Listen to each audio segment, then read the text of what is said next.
All right, this is my super dusty, dirty stove hood.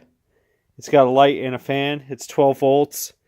And there's no instructions on how to mount this thing.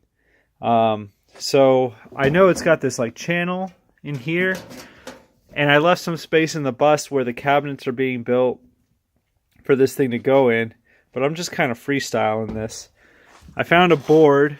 This is just a piece of scrap that I had that I cut, and it fits just right. I don't even know how thick it is, but it fits just right. And I drilled a hole here, which is where my wires are going to come up through. So my plan is to mount this in the bus, then mount this to that, run the wire through, and then there are a couple of drill holes on the side here. Right, can't really see. Right there. And I'll drill up underneath this thing and get right into the board, and that will secure it in place. So we'll see how well that goes. It required a little bit of adaptation. These corners had to be cut out.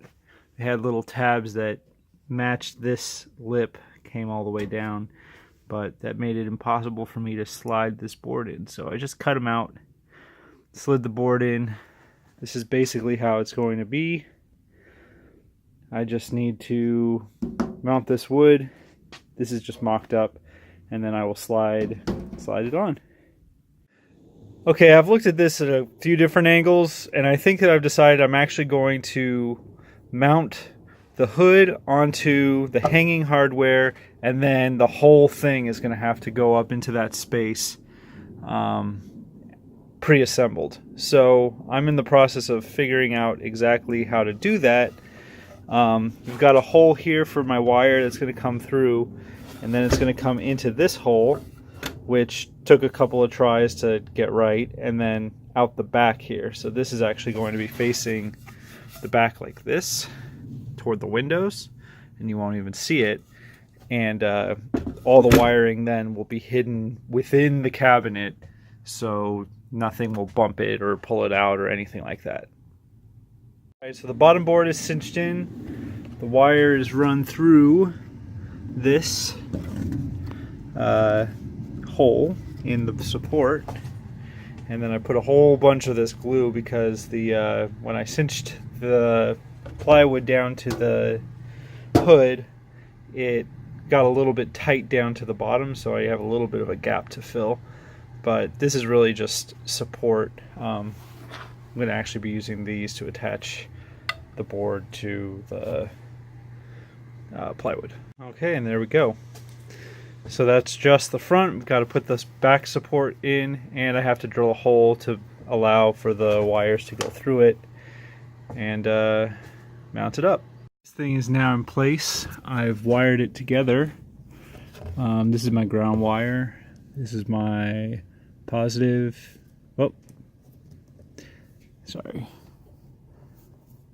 positive, negative.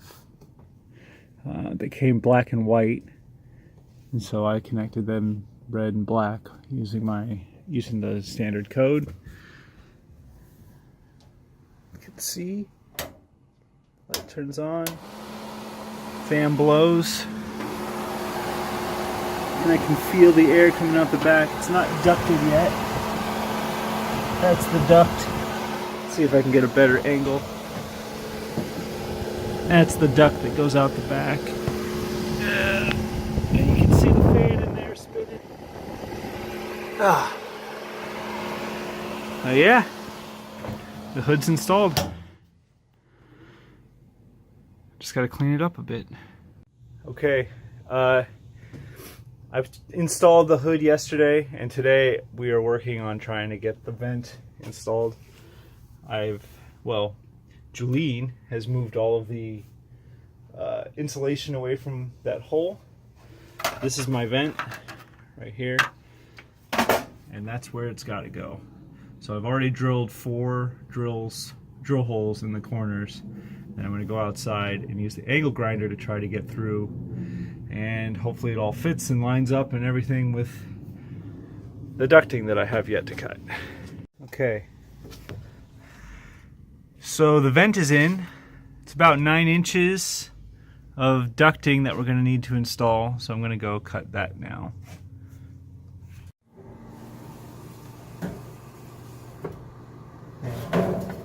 So the duct is in place, or the vent is in place, but it's not installed. And I got this ducting that I'm going to cut to 10 inches, two 10-inch sections that are then going to come together to form one section. And then hopefully that fits in the spot. I think that it's actually going to need to be cut at kind of an angle because of the angle of the roof, so that it fits really well. But rather go big and then narrow and then shrink it than go too small and have to cut it again. So.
Racing the sunlight, and I discovered that my vent is sticking out a little bit further than silicone can handle, so I'm making flashing that's going to go over the top of it using some metal that I had hanging around.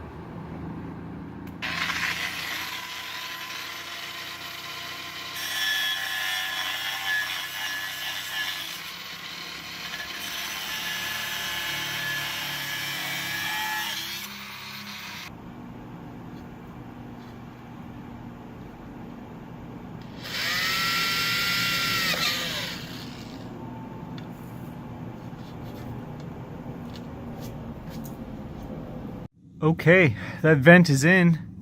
I gotta do a better tape job here at the duct, but yeah, I don't know where the last part, where I left off on this video, but it's dark now, and when I was working on the outside, the sun went down, and I was losing my drill bits, and it wasn't seated right, and in the Pacific Northwest, you never know when it's going to rain, so I kind of had a crisis. I had to stop filming and deal with the situation, try to get this thing watertight on the outside before I called it a day. So it's over now. I basically built a piece of flashing that's going to sit over the top of the duct, and that will be waterproof. I'll show you guys that later, but it needs to be painted before I can,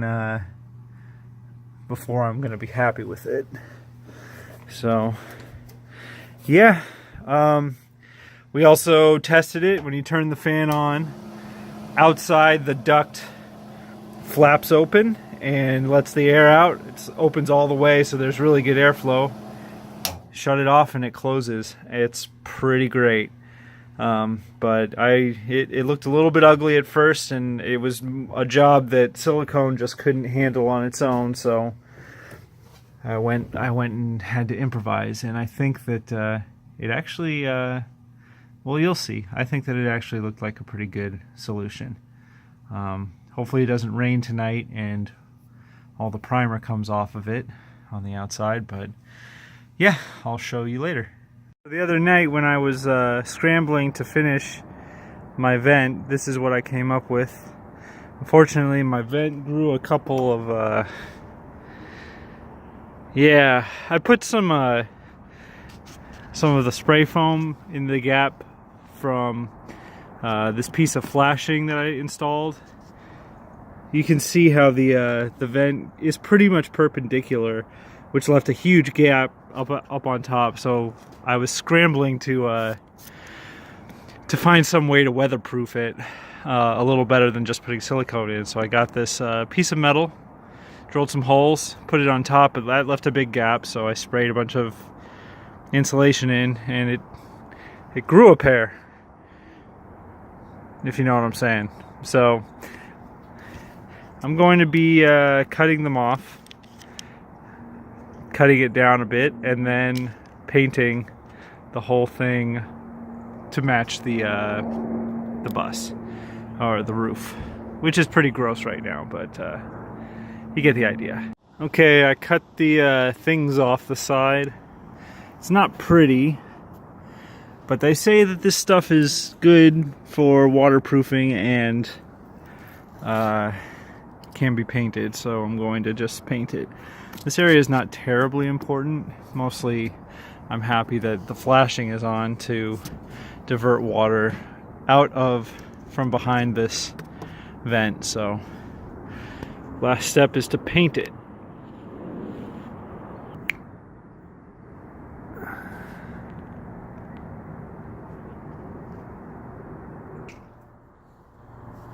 Alright, so this is what it finally looks like after I put some enamel on the outside.